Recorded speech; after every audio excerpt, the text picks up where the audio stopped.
Welcome back to another HTML tutorial. Today we'll be covering basic HTML page formatting. So you always start off a page with an HTML tag.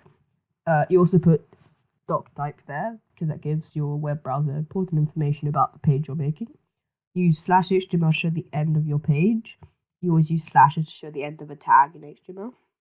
There's a header tag, H1. It shows the lettering in between the start and the end of it in large letters, so it makes it good for titles. This is a paragraph tag, so it's good for large chunks of text. And once again, there you can see the /p to end it. Now, make sure you save this file with a .html ending, otherwise it won't work. And then once you've done that, open it in your web browser and you should get something that looks like this. If it doesn't, make sure you've saved your file with a .html ending and make sure the code looks the same as it does in the video. Thanks for watching.